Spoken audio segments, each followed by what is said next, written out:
কম বন্ধুরা, শুভ সকাল।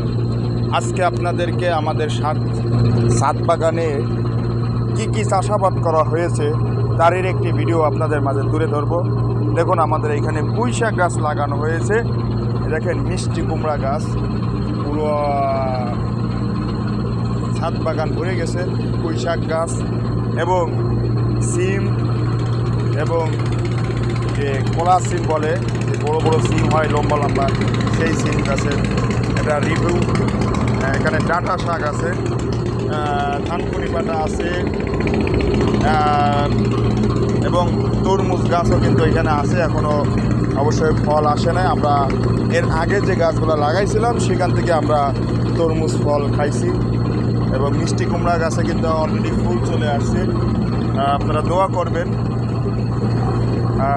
যাতে করে আমরা এখানে ফল খাইতে পারি।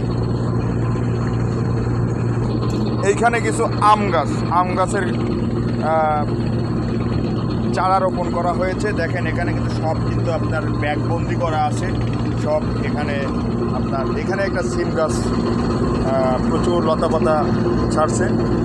তো বন্ধুরা, এটা হচ্ছে আপনার তুলসী গাছ। এটা কিন্তু খুবই একটা উপকারী গাছ। আপনারা জানেন, যাদের কাশি বা শ্বাসকষ্টের সমস্যা আছে তারা কিন্তু এই তুলসী গাছ খাইলে কিন্তু উপকারিতা আছে, অনেক উপকারিতা। গাছের গুণ অনেক বেশি। আমাদের এখানে কিন্তু ধানকুনিয়া গাছ আছে। তো বন্ধুরা, কেমন লাগলো ভিডিওটা অবশ্যই জানাবেন।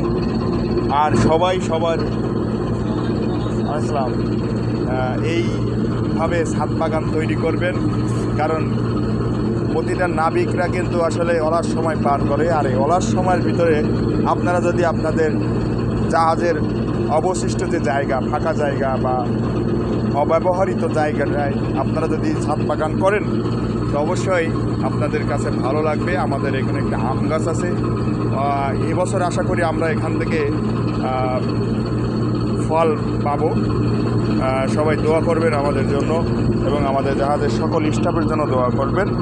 যারা এই কৃষি বাগানে আমার পাশাপাশি আমি বাড়িতে গেলে তারা খিদমত করে বা পানি দেয়, তাদের জন্য দোয়া করবেন।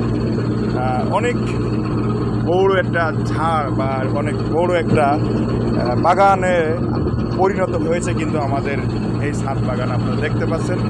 তো বন্ধুরা, কেমন লাগছে আজকের ভিডিওটা অবশ্যই আপনারা কমেন্টে জানাবেন। এবং এরকম প্রতিটা জাহাজে রিভিউ আমরা দেখতে